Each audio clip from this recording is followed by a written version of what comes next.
Krishna news में आपका स्वागत है। आज हम बात करेंगे राष्ट्रव्यापी किसान आंदोलन की, लेकिन हम ना तो किसान आंदोलन के उचित अनुचित होने की बात करेंगे और ना ही हाल में पास हुए तीनों किसान बिलों की आवश्यकता अथवा अनावश्यकता पर।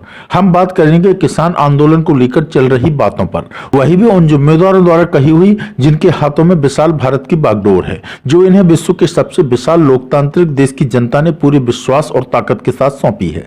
यहाँ हम आपको बता दें कि यह सारी बातें हमारी अपनी नहीं, तमाम राष्ट्रीय न्यूज चैनलों द्वारा आमजन को दी गई जानकारी के आधार पर हैं। इस अवसर पर हमें एक पुरानी कहावत याद आ रही है, छोटे मुंह बड़ी बात, जिसे इन बड़े लोगों की बातों ने हमें उलटने पलटने पर मजबूर कर बड़े मुंह ओछी बात कहने को विवश कर दिया। जो भी हो, किसान आंदोलन पर कोई और बात कहने से पहले हम सिलसिलेवार आपको सत्ताधारी पार्टी के जिम्मेदार नेताओं, पदाधिकारियों और केंद्रीय मंत्रियों द्वारा समय समय पर की गई टिप्पणियों से रूबरू करा दें।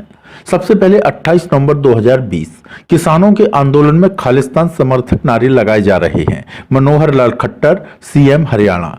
नंबर 2, 30 नवंबर 2020 किसानों के आंदोलन में खालिस्तान और माओवादी घुस आए हैं।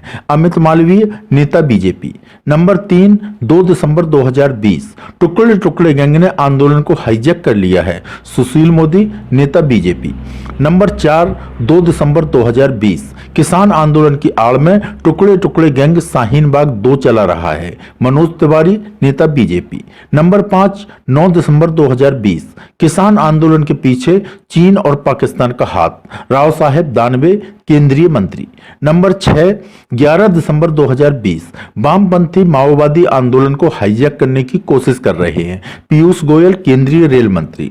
नंबर 7, 11 दिसंबर 2020 किसानों के आंदोलन में असामाजिक तत्व घुस आए हैं। नरेंद्र तोमर, केंद्रीय कृषि मंत्री। नंबर 8, 13 दिसंबर 2020 किसान आंदोलन में नक्सली घुस आए हैं, सरकार जांच करे। रामदास आठवले, केंद्रीय मंत्री। नंबर 9, 13 दिसंबर 2020 किसान आंदोलन का फायदा उठाने वाले टुकड़े टुकड़े गैंग पर सख्ती होगी। रविशंकर प्रसाद, केंद्रीय मंत्री। नंबर 10, 14 दिसंबर 2020 किसानों के आंदोलन में टुकड़े टुकड़े गैंग घुस आया है। अरुण सिंह, नेता बीजेपी। ये उस सत्ता दल के जिम्मेदारों के बयान हैं जिनकी वर्तमान में इस विशाल राष्ट्र पर हुकूमत चलती है और जो इस जय जवान जय किसान वाले देश में सत्ताधारी नेताओं के बयान शर्मसार किसान कहने के लिए पर्याप्त है। अब सवाल यह उठता है कि किसान आंदोलन में माओवादी घुस आए हैं अथवा किसान आंदोलन में नक्सली घुस आए हैं या फिर किसान आंदोलन में असामाजिक तत्व घुस आए हैं। लेकिन आंदोलन तो अभी भी किसानों का ही है।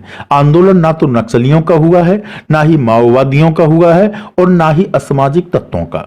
ऐसा हम नहीं कह रहे हैं, ऐसा कह रहे हैं ये तमाम बयान देने वाले सत्ताधारी नेता, यह कहकर कि किसान आंदोलन में फला फला फला यानी नक्सली, माओवादी, असामाजिक तत्व घुस आए हैं। बात साफ है कि ये सब घुस आए हैं, किसी भी आंदोलित किसान ने इन्हें घुसाया नहीं है। फिर भी किसान का क्या दोष है? किसानों ने तो आंदोलन अपनी मांगों को मनवाने के लिए शुरू किया, वह भी पूरी तरह से शांतिपूर्ण, और आज भी कर रहे हैं।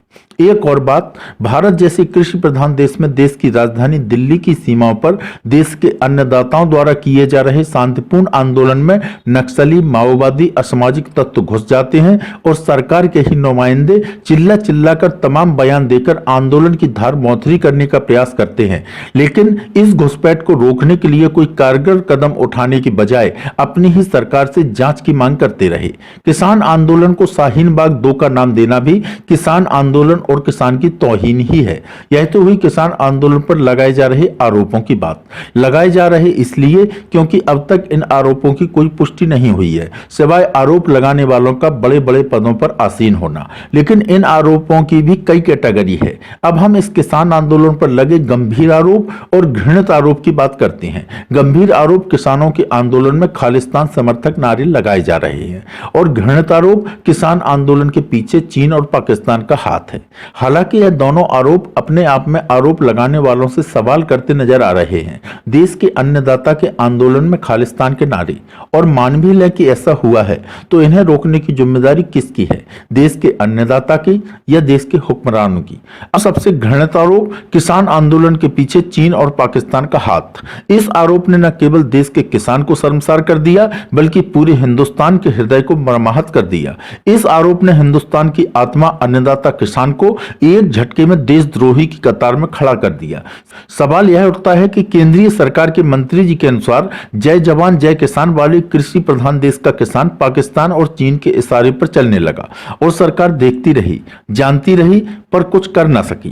किसान जो कि भारत की शान है, भारत की आन है और पहचान है, किसान जो कि भारत का अन्नदाता है, किसान जो कि भारत की रीढ़ है, देश की शान, आन और पहचान तथा भारत की रीढ़ पाकिस्तान और चीन के हाथों का खिलौना बन गई। यह बात कोई और नहीं, भारत सरकार के माननीय मंत्री जी कह रहे हैं। इतने घृणित आरोप को लगाने से पहले केंद्रीय मंत्री महोदय ने जरा भी नहीं सोचा कि यदि ऐसा है तो इसकी जवाबदेही किसकी है। मंत्री जी ने जरा भी विचार नहीं किया कि आज के इलेक्ट्रॉनिक युग में न केवल देश में बल्कि विदेशों में भी यह बात निश्चित तौर पर पहुंची होगी। इससे भारत सरकार और भारत के किसान की छवि तार तार शर्मसार हुई होगी या उजली।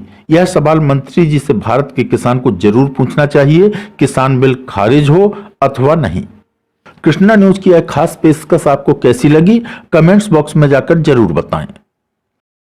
पहले भी लोगों को स्वस्थ लाभ मिलता था, उसी तरह दोबारा से शुरुआत हो चुकी है और हमारी एक कोशिश है कि बहुत सारे माता पिता रोज रोज आके यहाँ पर अपने शरीर का अच्छी तरीके से देखभाल कर सके, रोज रोज इस मशीन का फायदा ले सकें और आप लोग खुद आइए और साथ में कोशिश करिए।